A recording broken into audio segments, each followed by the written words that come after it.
I was talking fantasy football with my friends the other day.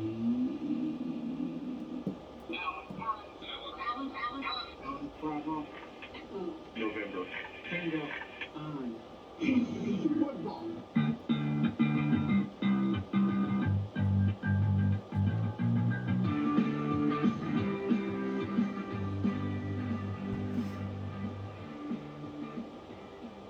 Hey everybody, welcome back to season number 3 of Bent on Fantasy Football. As always, I am your host, Alan Bentley, and right next to me, as always, my good buddy, Joshua Worley.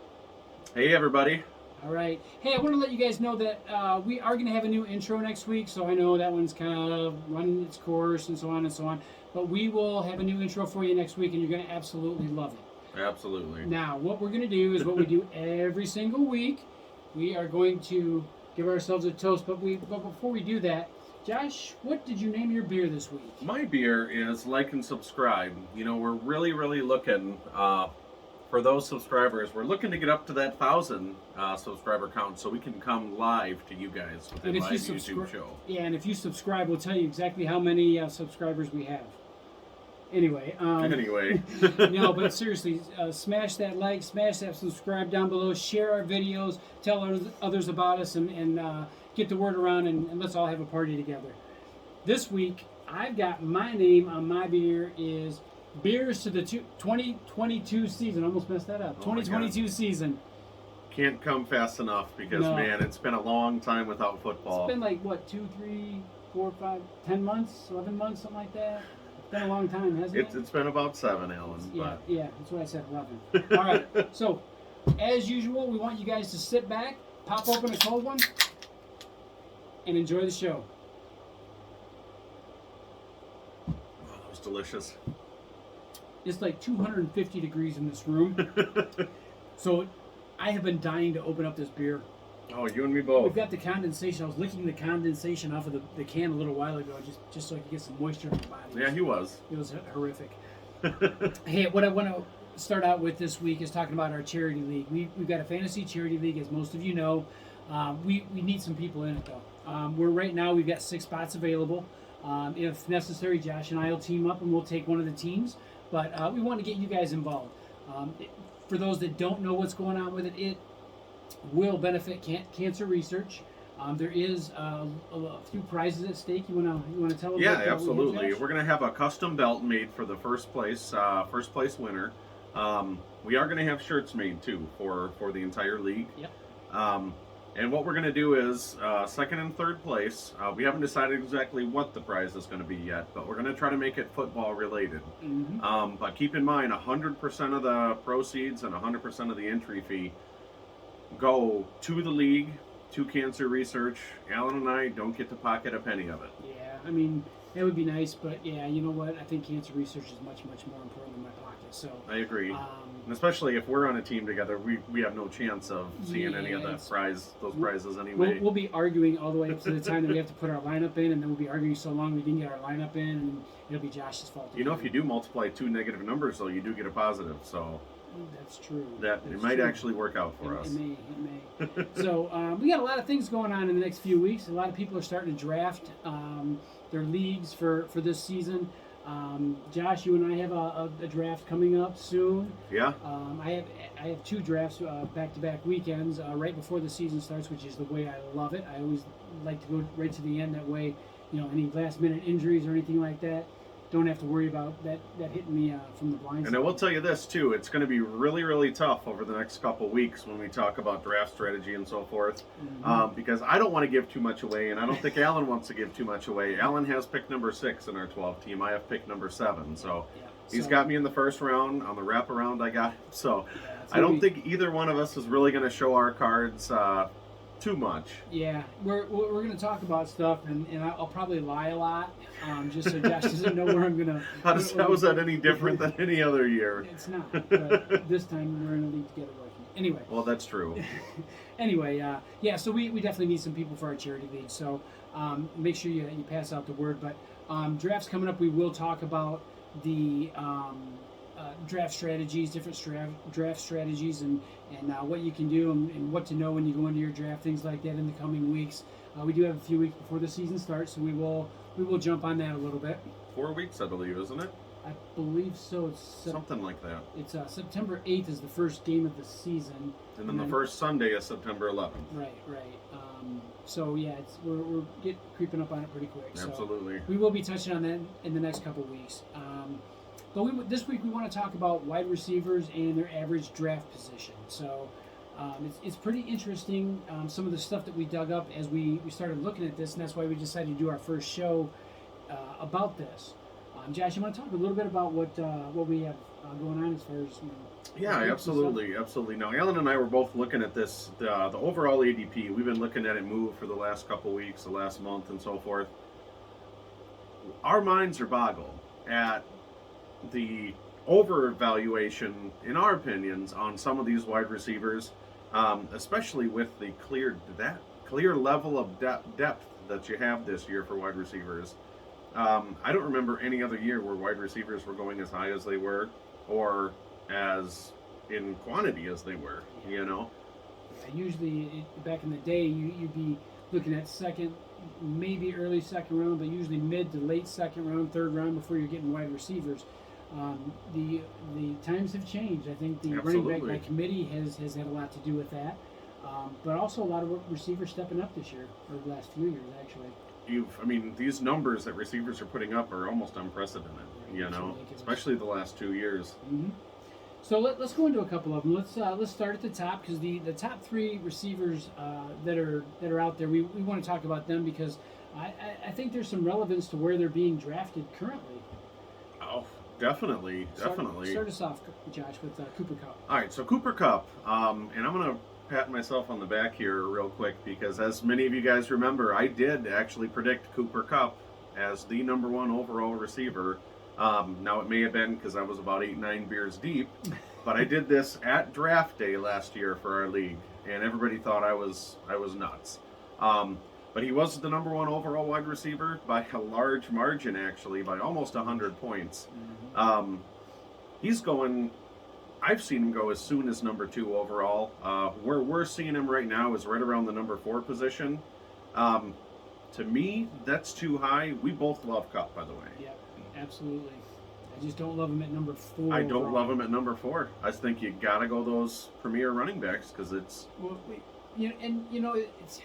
it's like I said, back in the day. Yeah, I could see that going into the second and third round, and I don't think you should go that late with Kupp, but late first round, maybe even mid to late first round. I would take him at 7 in our league if he's still there. I guarantee you he probably won't be. We were talking before the show started, and I said 7, 8, maybe 9 would be about where I'd start looking for Kupp, depending on who else is available. But I think that's definitely an overvalue. Look at your stats. Look at everything involved with it, and really make that evaluation for yourself. But I just don't see it. Let's jump to Justin Jefferson. Okay, well, let's go back to Kupp for just a sec. I'm sorry. Because Alan and I have a little disagreement on this Cooper Kupp situation. I think the addition of Allen Robinson is not to the greatest extent, but I really think it's going to cause some regression in Cooper Kupp's numbers. Allen isn't as big on Allen Robinson, even though he shares his name. But with Matthew Stafford, Allen Robinson has never, in his entire career, seen a quarterback the caliber of Matthew Stafford. We've seen what he can do, and you think he's beyond his years, right? Getting up there. I do. I think Allen Robinson's past his prime. Now, that being said, they shipped off Robert Woods, and they brought in Allen Robinson. To me, lateral move. A healthy Robert Woods is just as good, if not better, than Allen Robinson at this point. Now, we go back 3 years, maybe even 2 years. I'd say maybe even 2 years. And Allen Robinson, better wide receiver overall. But I think that's a lateral move. And I think Cooper Kupp's going to see more attention, just like he always has. But he has a knack for getting open. So I still like him this year. I just don't think that his numbers are going to be affected a whole lot either way. I respect your point about Woods being ahead of Allen Robinson. I don't agree with you. That's fine. That's what we're here for. So that's exactly what we're here for, because he's always wrong and I'm always right. Yeah. And we need a public to prove that. Isn't that what it is? Yes. Yeah, okay. You want to jump to Justin Jefferson now? Yeah, Justin Jefferson. right now, we've seen him go ahead of Cup in some drafts, but he's averaging the number 9 overall pick. Now, we've seen him go as early as 4 or 5. Yeah. Still, that's a little too early for me. I don't mind him at the 9 position. The volume is going to be there. Okay, it has been the last couple of years. He set the rookie receiving record a couple of years ago. Mm-hmm. Last year, he was fantastic. If it wouldn't have been for Cup, he could have been a top 2 receiver. Mm-hmm. Debo, I think, might have been a fluke, but we'll see. We'll see. But there's not a lot of weapons in Minnesota, behind Justin Jefferson. There's really not, and that's what's kind of discouraging me on Justin Jefferson, and not to a great extent, but it's an evolving offense in Minnesota, a rebuilding, if you will, offense in Minnesota, and I just don't know that. It's a Cook first offense. It is. It truly is. I just don't know that they can put. I don't know that they have enough weapons, I guess, that to put together an offense that's going to be really potent.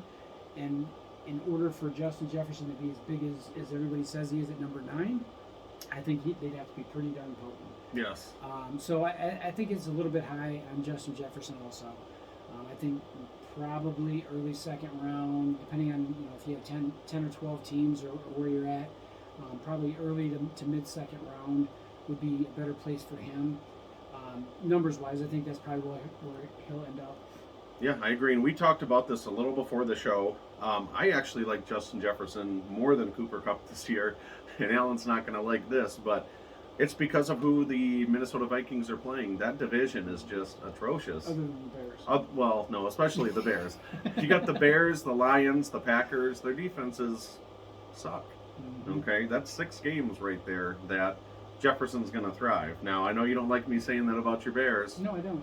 But go ahead and say it. That's what But America's all about. I like Minnesota's schedule in the NFC North far better than Cooper Kupp's schedule in the NFC West. I mean, you got some really stout defenses there. Mm-hmm. No, I agree with that. I agree that there are better defenses in Cooper Kupp's division. I will say that. It's only because the Bears are not in Cooper Kupp's division. Yes. We'll go with that. Want to jump ahead? Yeah. All You right. go. You introduce Jamar.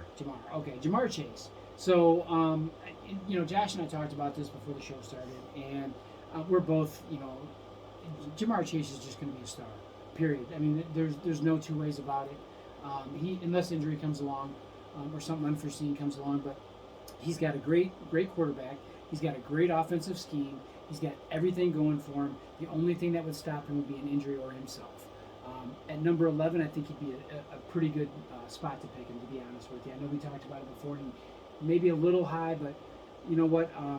For what that offense is going to do, I think Jamar Chase at 11 is a good call. I love Jamar Chase, and we've seen what Burrow can do. He is the gunslinger that everybody thought he would be.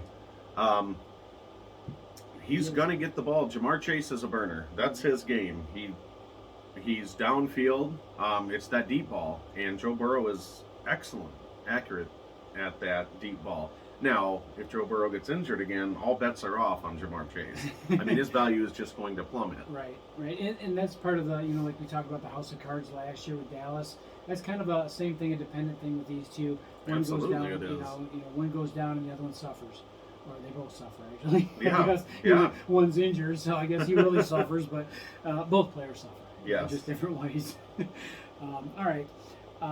So Tyreek Hill. Let's jump to that because Tyreek Hill is going right now at number 21 overall. So, second round-ish, beginning of the second round-ish. Late second, early third, basically. Right. So, I got a lot of problem with this. Tyreek Hill is in a new system. He does no longer have Mahomes as his quarterback. He's got Tua as his quarterback now. He doesn't have Kelsey taking pressure off of him either. Right. There's a lot of changes. What it boils down to for me is Tyreek Hill's going to have to just run like crazy and let the ball, catch up to the ball. Let Tua throw it as far as he can and catch it. You can only get away with that so long before they put, a center or a safety deeper or something on you and thwart that. But at 21, I don't really like that. That's far too early for me. I don't even think he's going to be the number one receiver on his own team. I still love Jalen Waddle. I think Tyreek Hill will be the number one receiver, but I think it'll be a smaller margin than it was in Kansas City for him for sure. Okay. I don't see a lot of separation in numbers between the two of those. To be You like honest where with he's you. going now or not? No. Neither do I. I think it's too high. I It's do way too. too high. I do too. I think that's a little too early to get somebody like him.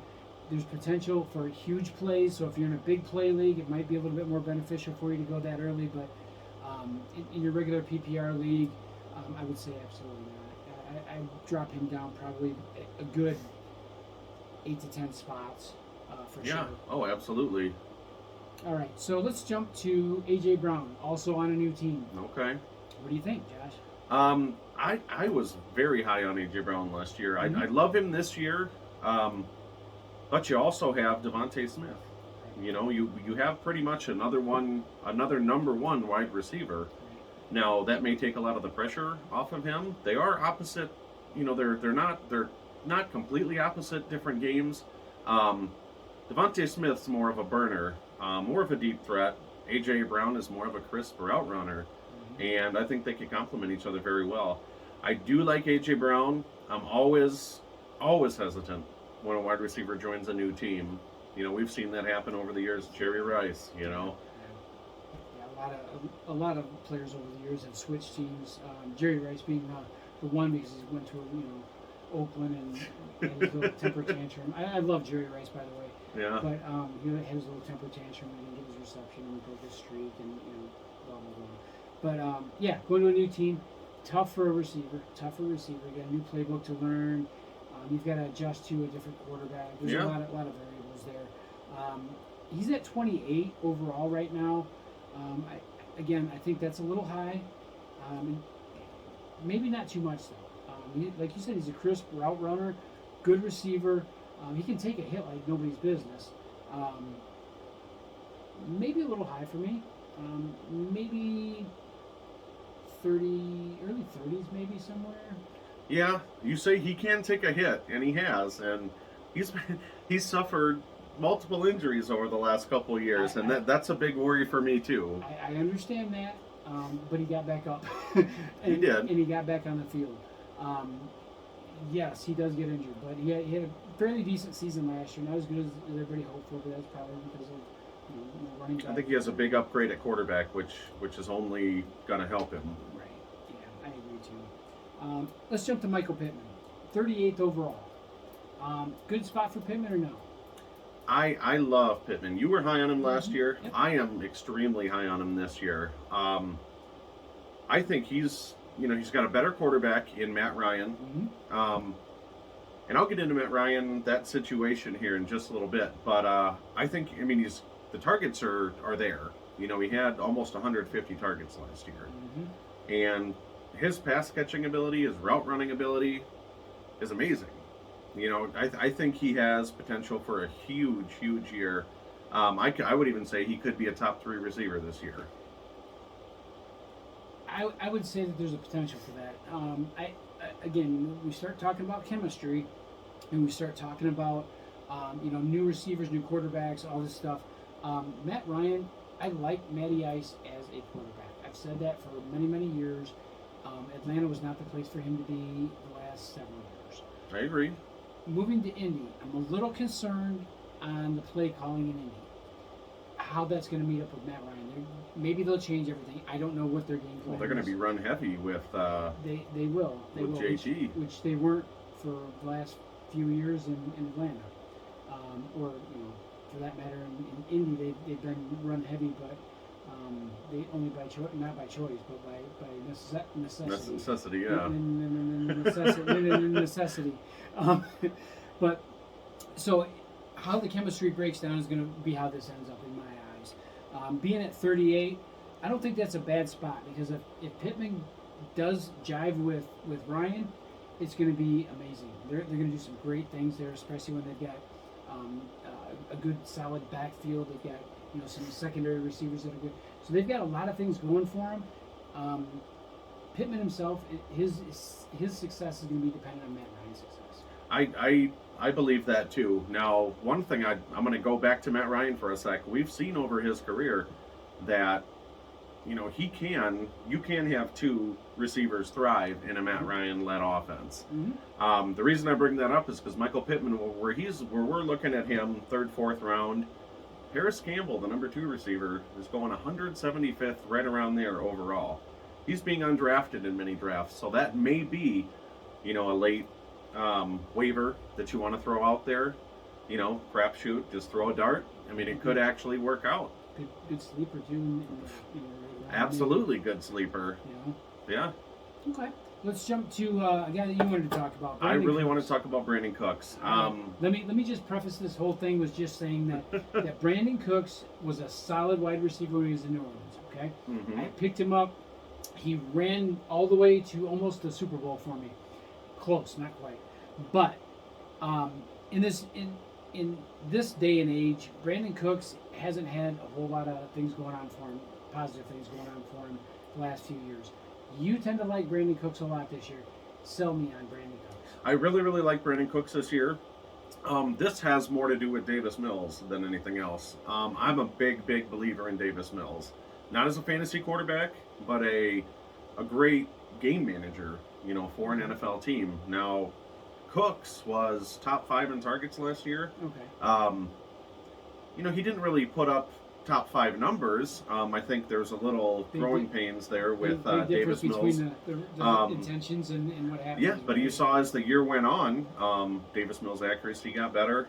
They really had that chemistry. I think we could be looking at 150 targets here, 100, 110 catches, and I want to say double-digit touchdowns. I mean, there's no one else, and I'm not saying that lightly. There is no one else in Houston that's going to catch those balls. I agree. There's really not a whole lot of support for him, but he is explosive when he's on. Absolutely. I totally agree with that. Again, back to chemistry. There's been so many shifts and changes and things like that this year, prior to this year, that a lot of these are going to depend on chemistry. A lot of these are going to depend on how your quarterback gets along with your wide receiver, how they gel, that type of thing. Brandon Cooks to me is a prove it kind of guy. I agree. I don't really 53 overall. 10-team league, okay, maybe.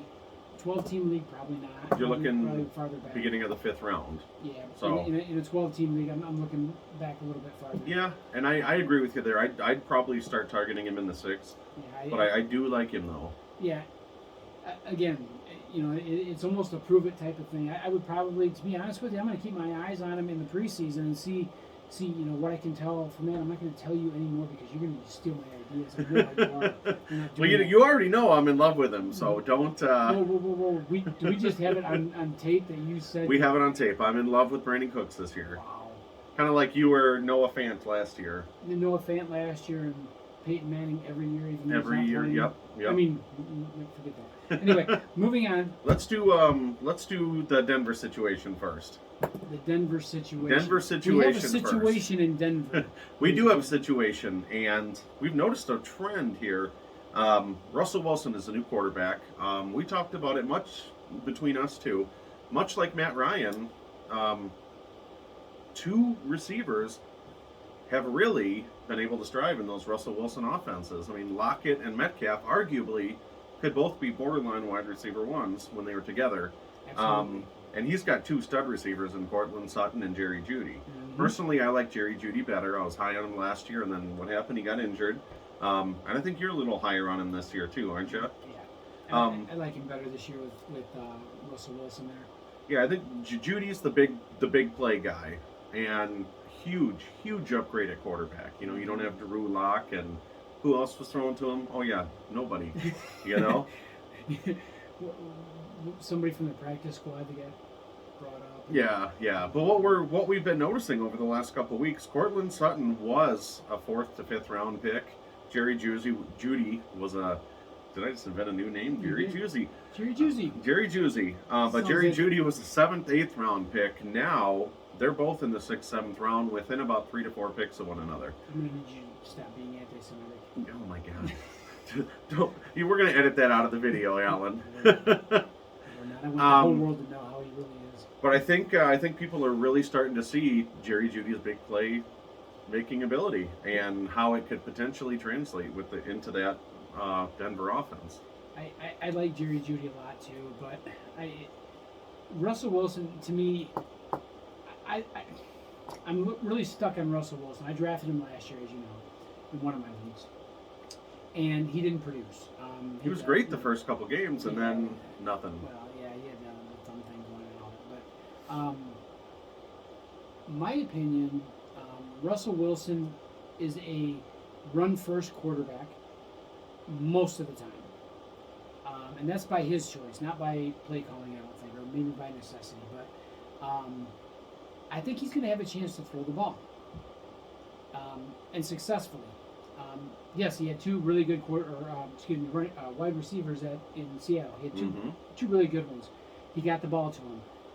I just don't think that the offensive line was good enough to give him time to throw as much as they would like him to throw. I think if he has that ability, I think he'll have a big season.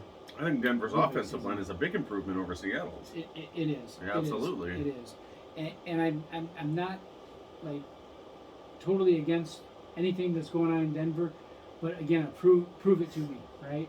I'm going to be looking at the preseason and seeing how many sacks he has, all this other stuff. Just kind of looking at how Russell Wilson's fitting into that offense. I agree.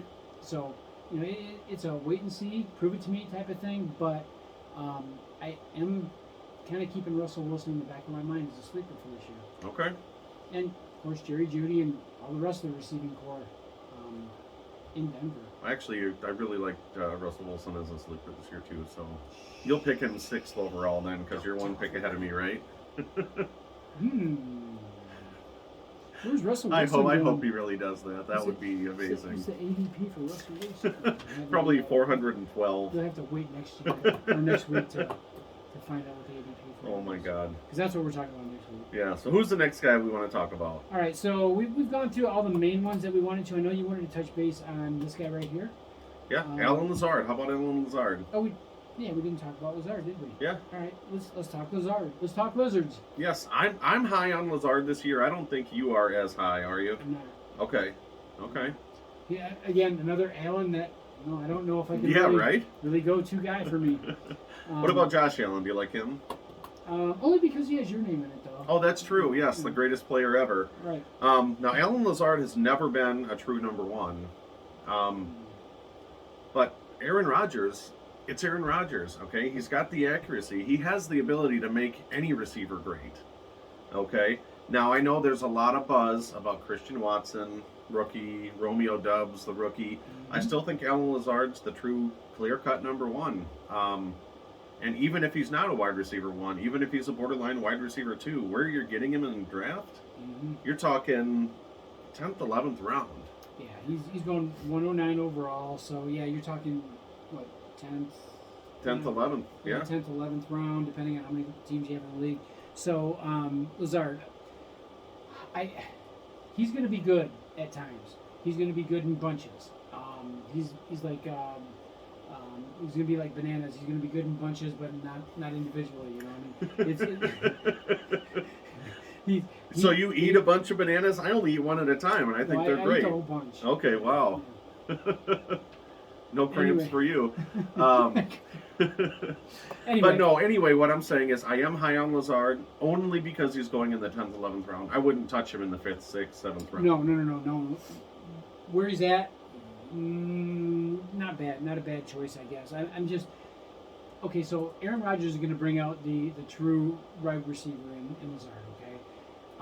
But, again, it's going to come in bunches. He's going to have a good game here, a good game there. He's going to be spotty.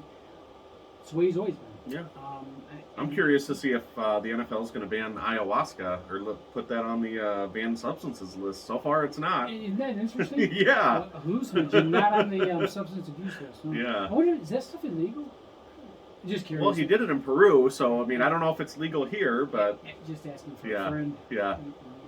Anyway, so yeah, Allen Lazard at 109, not horrible. I'd probably go a little bit later myself. I know you don't mind him at 109 so much, do you? I know. I love him at 109, just not much earlier than that. I don't. I'd go a little bit farther down the line with him. Okay. All right, and you wanted to talk about? I want to talk about two rookies here. I'm gonna let Josh talk about this for a minute. I'm gonna get some air conditioning in here because it's like 500 degrees and it's killing me. So, go ahead, Josh. All right, two guys I really like. Drake London was the first receiver taken this year out of USC. The kid has pure talent. I mean, he's got hands. He can catch pretty much anything that's thrown his way. He's thrown into a situation in Atlanta. He really doesn't have much competition. Now, Mariota's throwing him the ball. That could be really the only issue. But I think he's going to get a majority of those targets there, the lion's share. And where he's being drafted, I mean, sometimes he's not even being drafted, 140s, 150s. Where you're going to get him, I think that could be a really, really nice dart throw, a really, really nice sleeper pick. But I love him where he's going. Drake London, he could have a Devontae Smith type year, a Jalen Waddle type year. We'll have to see what happens. The second guy is going to be Sky Moore, the rookie. Now I think he's going into the perfect situation right now. He's going into the Kansas City offense. I'm not high on Marquez Valdes-Scantling. I'm not high on Juju Smith-Schuster. Either one of those guys could be the number one. I'm not high on either one. I think Sky Moore could, by the end of the year, take over this number one role, especially with no Tyreek Hill there. Travis Kelce's going to get a majority of the coverage. Sky Moore's a burner. Patrick Mahomes loves those deep threats, and he's accurate. Juju Smith-Schuster, he's lost a little bit on that speed. Marquez Valdes-Scantling, neither one of those guys really is a deep threat like Sky Moore is. I think Sky Moore, around 128, you're going to get him in the 11th to 13th round. By the time you draft him or Drake London, you're going to have your roster pretty much filled out. So keep in mind, you're drafting these guys for your bench, for depth. And 128, I think that's a perfect situation. I think he's a great pick at that. Now, I have a question for you. The Smith-Schuster, what's his first name? Juju. Will you stop being anti-Semitic? You are an idiot. Guys, I got to put up with this all the time. Non-stop. It's awesome. I thought you were going to go another direction with that, but I hear you. All right, so anyway, all kidding aside, I will tell you this. I think Juju is going to end up being... Oh, did I do it too? You did. Anyway, I think Juju is going to end up being the number one receiver there. And the reason I say that is because he can be.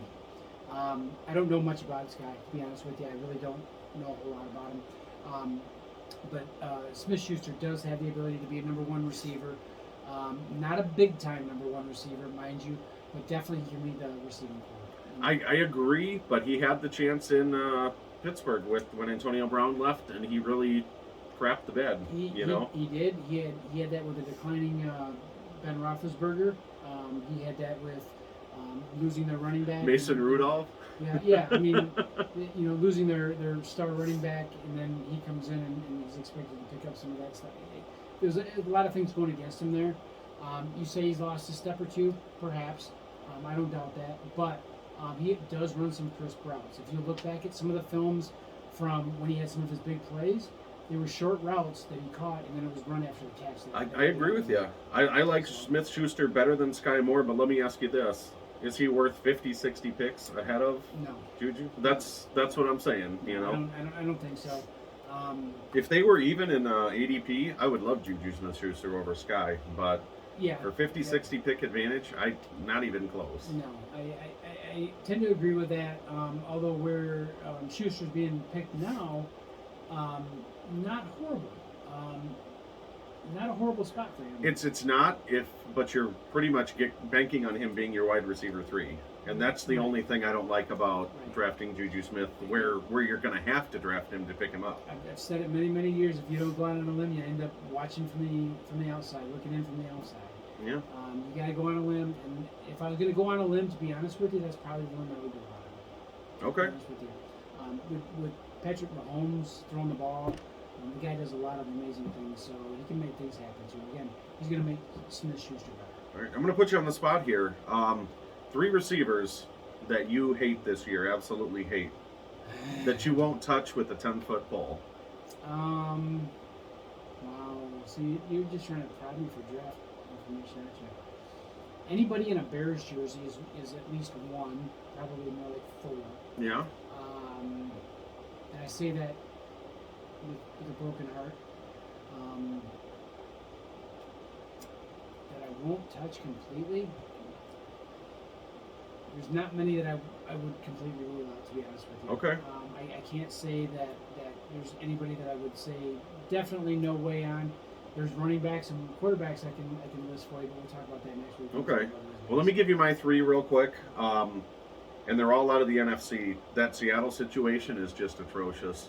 We don't even know who's going to be the starting quarterback. Is it going to be Drew Lock? I don't like either Tyler Lockett or DK Metcalf. And I will have neither one of them in any of my fantasy leagues. I won't even touch them. I would take a chance on Lockett. And I know DK Metcalf would be the more popular answer with that, but I would take a chance on Lockett because that kid is just, he's a Cooper Kupp in the making. Yeah, Lockett is the only one I would even consider. Where he's being drafted, you're looking at 8th round. DK is going in the 4th, 5th. No way. No, that's too high for DK. I'd probably value DK a little bit, probably about 2 rounds later than that. And then where Lockett's at, not horrible. Not horrible. Definitely worth a risk. It is worth a risk. I'm going to go other directions, though, when it comes to that really part of the depends. draft. In my opinion, it would depend on where you're at in the draft. Yeah. Do you have 2 receivers? Do you have 3 receivers? Do you have, where are you at with your roster to make that a real valuable pick for me? Well, if you're picking behind me and you want Tyler Lockett, just know I will not take him. Okay, so perfect. He's yours. Perfect. And then my last guy is Michael Thomas. Hang on, I'm going to write that down. And then my last guy is Michael Thomas. We really pumped him up a few years ago. That's when he was playing with Drew Brees.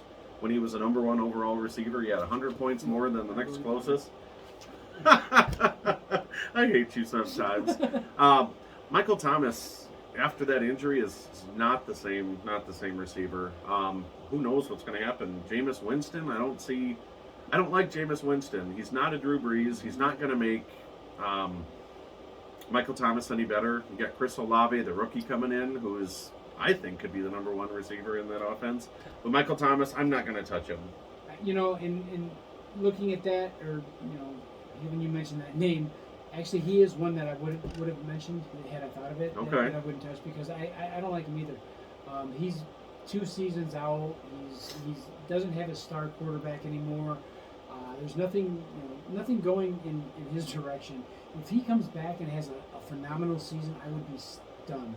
Oh, I would be too. I mean, I would be stunned because there's no way he doesn't have the support anymore that he did. Absolutely not. He missed out on that in the last couple seasons. So. Yeah, and I think name recognition is what has him going so high in the 5th, 6th round. Right. I think that's just he's ridiculous. Way overvalued. Unless you would like to draft him this year, then that's totally fine. I'm not touching. Because I would probably do that if I were you. Yeah, I'm not touching him. But anyway, all right, let's jump. Do you have anybody else you want to touch base on at all? I don't. Well, I don't want to get, like I said, I don't want to show all my cards here because we do have to draft against one another. Josh, based on past history, your cards are not really that impressive, so you might as well just throw them out there. Well, we do have pre-draft activities going on, so I'll probably be 3 sheets to the wind by the time we get to the draft anyway, and I'll throw my whole strategy out the window. So I guess it really doesn't matter. If I were you, I'd write down your strategy in drunken language. That way you can read it when yeah, when right. it comes. All right, so let's talk about a couple things that little housekeeping things that we have going on. You guys, if you have not checked out our Facebook page, please do so. It's Benton Fantasy Football on Facebook. We need you guys to join and like. We would love to have you guys in our conversations. We've been a little bit out of the loop with things and not too active on that, but that's going to pick up in the next few weeks or so. Yeah, share with your friends, family, any other fantasy football or just football fans, Yeah, and you don't have to be a part of a league or anything like that. If you just love football, you want to come in and talk with us, feel free. I mean, we have some really cool conversations, some interesting things, surveys, things like that we do. So a lot of fun there. So definitely come in and join the group and chat with us. Throw out your favorite team for us. We'll make fun of them just like I do the Packers every week. And any team that Josh picks. Hey, I'm a Cardinal fan. He's a Bear fan. So we've both had our share of misery over the years. Yeah. So that being said, also email address. If you want to get in touch with us, you want to send all your fan mail to me and have me relay to Josh that he's doing a fair job. I'll do that. Just go ahead and send your emails to Bent. That's stretching it fair. BentFFB@gmail.com. Shoot us an email if you got something you want to add on to the show. You want us to talk about. Just say so. We love talking about whatever our viewers like to listen to. So we'll probably get into some other things we haven't gotten into in the last few years too. So, but YouTube people, smash that like, smash that subscribe, and share. Share the video with whoever you can. We need more people. We're slightly short of that 1,000 mark for just a little bit. Yeah, well, we'll keep you updated though. We're within, Well, 1,000. if you click subscribe, you'll be able to see how many subscribers we have. Yeah, so we're there definitely you go. within 1,000 because we started at 0. You're Hey, give us a little credit. We're definitely within 999. You get that 1, you're still within 1,000. So we're still within 1,000. But yes, definitely do that though. Like and subscribe. Give us your feedback. We'd love to hear all the comments. There is one thing we did not talk about though this week. What's that? That's our bent predictions. Our bent predictions. Okay. This being our first show of the 2022 season, we're going to go way out on a limb, and we're going to pick our Super Bowl teams this week. Oh, okay. Okay. You want me to go first, or? Sure, go right ahead. Okay. No, I did kind of cheat a little bit. I was looking at Vegas betting odds earlier in the day, Okay. and my two teams are a couple of the favorites. Not the number one favorite, but they're in the top 5 as far as favorites go. Bills. I don't see anybody beating the Bills out of the AFC. Kansas City's offense is really going to take a dip without Tyreek Hill there, and Josh Allen is just getting better and better and better. And now that they have the receivers there, I think the Bills are going to come out of the AFC. And I know you're not going to like this. I like the Bucks. As long as Brady's playing, you got to give him a chance. You got to give him a chance. You have a man crush on Brady. Oh, I hate Brady as a person, but as a football player, I think you can never count a Brady team out. You really can't. Okay, I'll give you that. You can. I believe in giving credit where credit's due, and Brady is a good quarterback. I don't like him either, but it's my own personal opinion. Mm-hmm. So you want to hear who I got? Who do you got? All right. So it's hard for a guy with the name of Josh Allen to improve every year, but for some reason he does. Yeah. And I think it's because our show gets better. We're like the Bears super fans. We just pick them to win every That's time. Right, that's right. So my pick is the Bills in the AFC. Again, echoing what you said, I think Josh Allen just keeps getting better and better every year. The weapons just get more and more in sync with each other. Everything just gets better on that team. So I'm picking the Bills in the AFC. On the NFC side, I'm going to go with the odds, and I'm going to say the Rams. Okay. The reason I say that is because they didn't lose much. They really are going to be almost a cookie cutter of the team they were last year, but I think they're going to be better. I'm not going to pick who's going to win the Super Bowl. I'm not going to say that yet. But it's going to be one of those two teams. I'm telling you that right now. I'll tell you at the end of the third quarter. How's that? Who's going to win? There you go. Well, no, you can't count that out because look at Brady over Atlanta. So yeah, I think we're both on the same page of the AFC. I think the Bills are going to be the ones in the AFC. NFC, you got the Bucks. I got the Rams. I think the Rams can beat the Bucks. So if it comes down to it, I'm going to win. If it wasn't for Brady, I would have picked 2 or 3 other teams. But this could be his last year or his 8th to last, or who knows? Depends on what immunizations he has. And, yeah. that type of thing. And if Giselle wants him at home for every day of the year. Yeah, for whatever. Anyway, we can't go there. Yes. Anyway, all right. So, guys, thank you again for joining us. We're looking forward to a great 2022 season. I think next week you'll see hear our new intro. Oh, what are we going to talk about next week? We're going to talk about quarterbacks and running backs. Perfect. ADP. Okay. All right. Yeah. Are you good with that? I'm good with that. I don't talk to him about this stuff. I just tell him what's going on. So, But anyway, I guess until next week, if anybody gives you any issues, just tell them to get bent. On fantasy football. Have a good week. Take care, guys.